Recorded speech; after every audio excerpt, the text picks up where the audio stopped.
Hello. So today we are focusing on the fourth unit, that is role of media from your NCRT class 7th book. And here we have to discuss what actually media and mass media is. We'll understand their definition and what it intends to do, what are its various functions, and how it is currently performing. There are certain lacunas on the part of media. So what needs to be done to address those lacunas? And beyond the text that is there in your book, we'll see certain other things. So let us proceed with this today's chapter. Here we are, the role of media, unit 4. And there's this lovely explanation given here. Let us read this together. Everything ranging from the stall at the local fair to the program that you see on TV can be called media. Media is the plural form of the word medium, and it describes the various ways through which we communicate in society. Because media refers to all means of communication, everything ranging from a phone call to the evening news on TV can be called media. TV, radio, and newspapers are a form of media that reaches millions of people or the masses across the country and the world, and thus they are called mass media. So we see that any means of communication is media. So when it reaches masses, when it reaches a large number, then it becomes mass media. And how does it reaches mass to the masses? When technology is applied. That is what we see here: media and technology. It is only through technology that you can reach a vast number of people. Like I'm reaching out to you. This is because of technology. The distance is far. I'm not physically present where you are, but then because of technology I can convey to you. And this is how media also conveys many things to people uh, living in other part of planet, where the suppose any news that we come across from USA, we are not going there. It is because of media, through technology, that we are able to access those information. So newspaper, television, and radio can reach millions of people because they are use certain technology. And newspaper is called print media because it goes into print, and there is a big machine that prints the news. And then TV and radio are essentially referred to as electronic media. So changing technology or machines and making technology more modern helps media to reach more people. It also improves the quality of sound and the images that you see. The various technical aspects, these are very basic things that are given here. How this electronic typewriters, these are 1940s era. And now it comes to media and money. See, earlier there was just this state sponsored Doordarshan. Today also it's functioning. In fact, it is attracting large viewership thanks to Ramayana and Mahabharat that was retelecasted recently. So, what happened was, before 1990s, before this new economic policies were announced, this you shall study in detail in your paper 3 economy. Before privatization happened, before liberalization happened, there were not much private TVs. In fact, hardly, rarely one or two of them. So post liberalization, post India opened up its economy, huge number of private channels came. So now the discourse, whatever media tries, is to set the narrative. See, actually, it's given, everything is given here. We shall see them from the text also, that mass media is constantly thinking of ways to make money. Nothing wrong in that. And one way in which the mass media earns money is by advertising different things like cars, chocolates. So whenever you are seeing a program, suppose you are watching a cricket match, every after one over you see so many ads. There's a 2 minute gap when an over ends in a cricket. And this is one of the reasons for success of cricket in India, because it has been commercialized like no other sports, because only cricket offers this option of airing a commercial after every 1 over, after every 2 minutes. So that is what happens in media also. You see breaks happening between news hour debates, uh, several programs, several talk shows, and you see breaks happening. So commercials are being aired. Why commercials are being aired? Because the owner of these commercials, these products and services that are we see as advertisement, they know that people are stuck to this news, people are watching this news. So why not make some commercial benefit out of it? So wherever the revenue goes, wherever the viewership goes, there goes the this products and services, there goes the advertisement. And this is how media also makes money. You see, you pick up any newspaper and you see a classified ad, 4 to 5 pages of classified ads coming into that newspaper. You pick up the favorite newspaper of civil services aspirants, you see 1 to 2 page advertisement of various coachings that help students prepare for civil services, okay, in the newspaper The Hindu. So because The Hindu also knows that civil services aspirant read this newspaper, you pick up Times of India, you see products ranging from shoes to whatnot, because it has the largest viewership. And so here comes the advertisement with viewership, with numbers. So mass media is constantly thinking of ways to make money, and one way in which mass media earns money is by advertising different things like cars, chocolates, clothes, mobile, whatever be the product or service.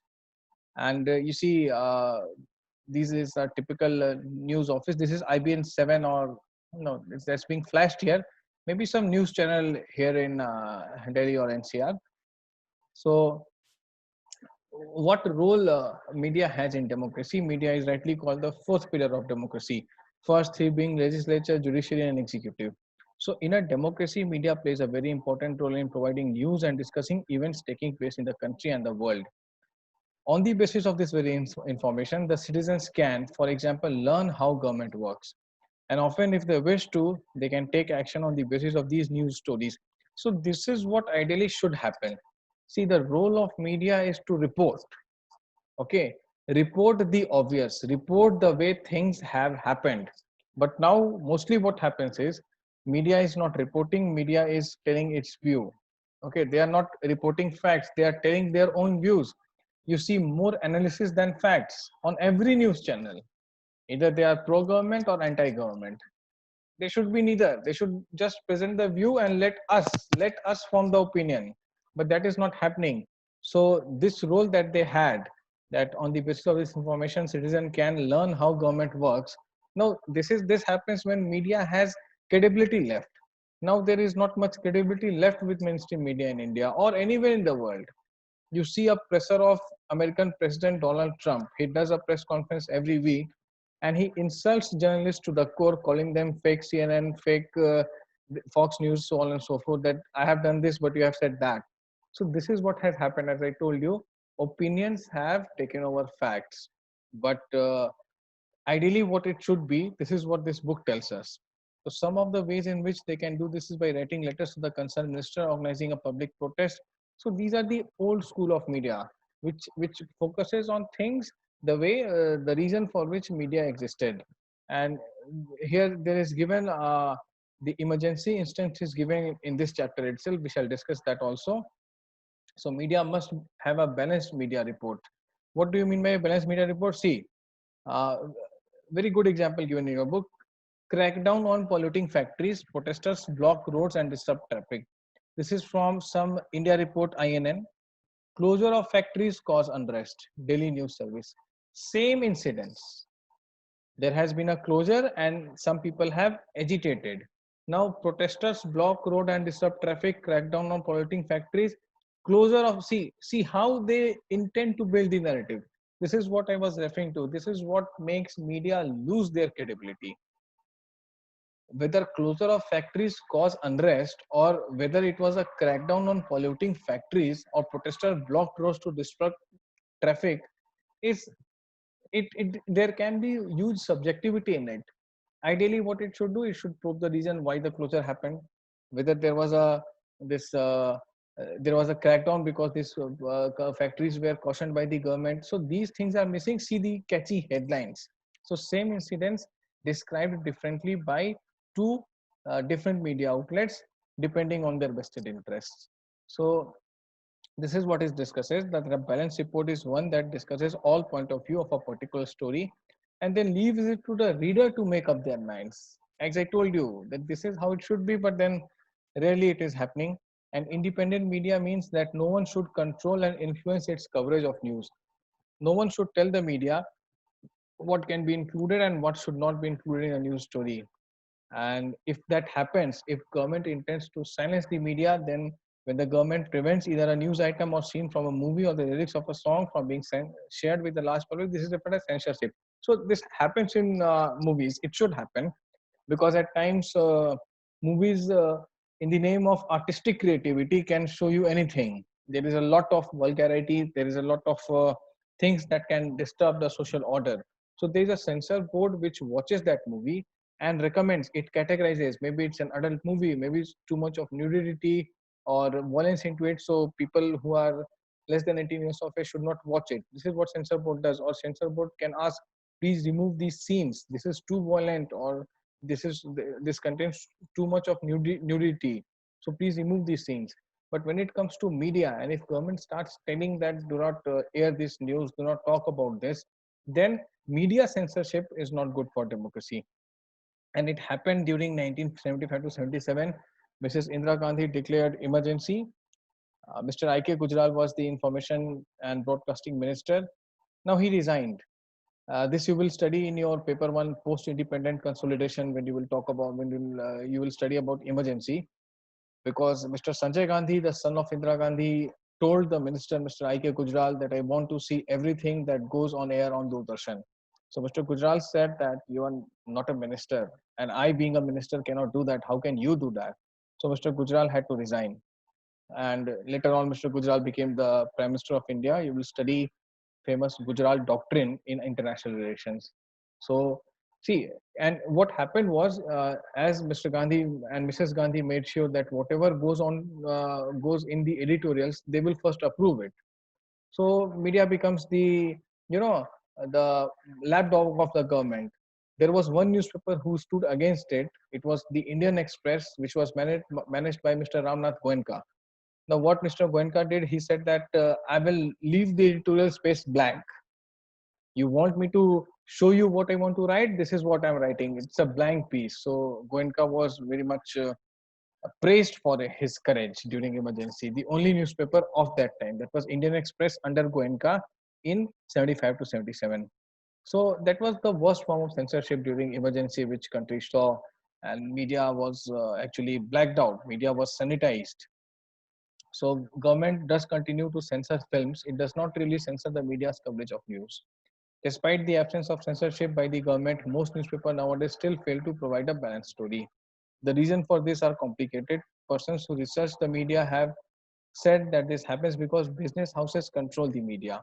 At times, it is the interest of this business to focus on only one side of the story. As I told you, because of the vested interest, it happens. Whatever suits their agenda, they are talking about that, they are praising that, and whatever does not suit their agenda, they are criticizing it, irrespective of the merit of the argument. So, setting agendas. Now, when you will study political science as your optional, you will come across a famous chapter, a concept called narrative or discourse. Now, what is this narrative or discourse? Let us very briefly try to understand it. Like what we are talking about.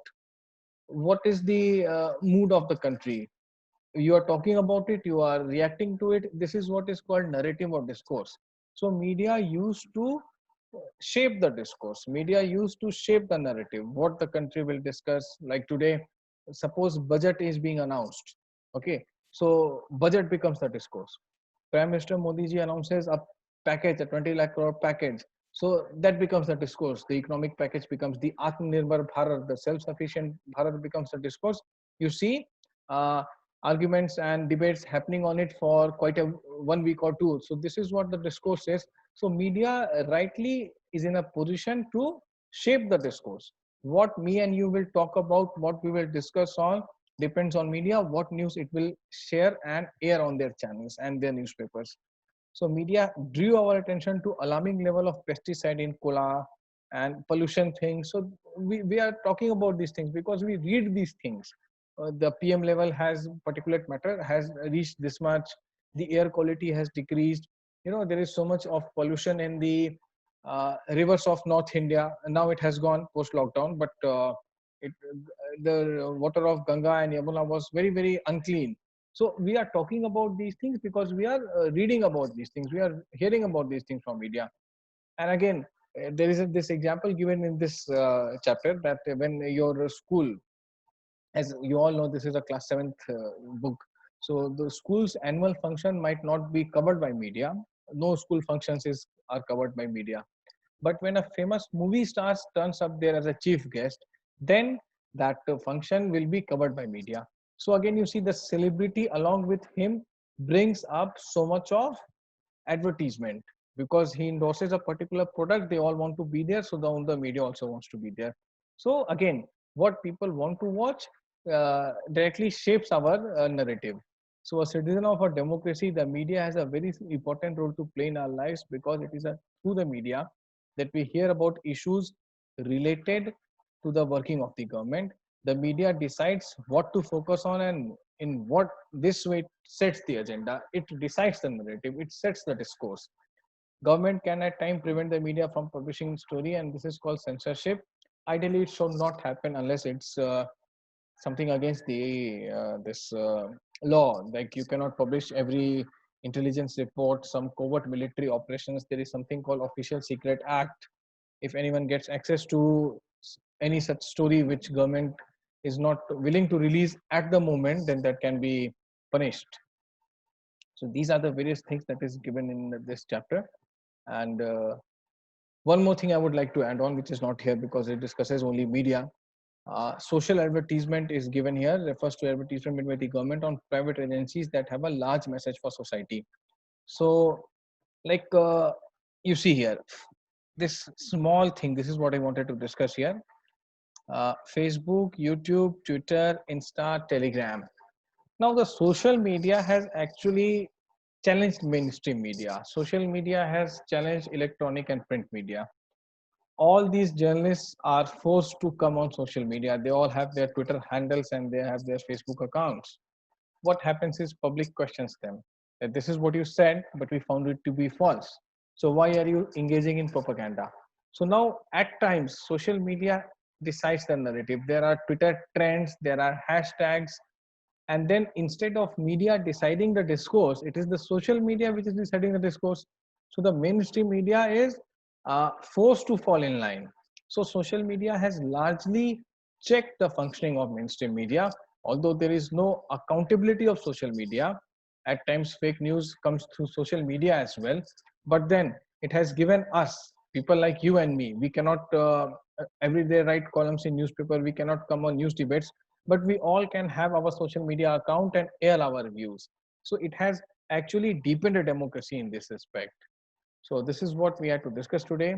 I hope you understand this, and we shall meet in our next class very soon. Thank you, all of you.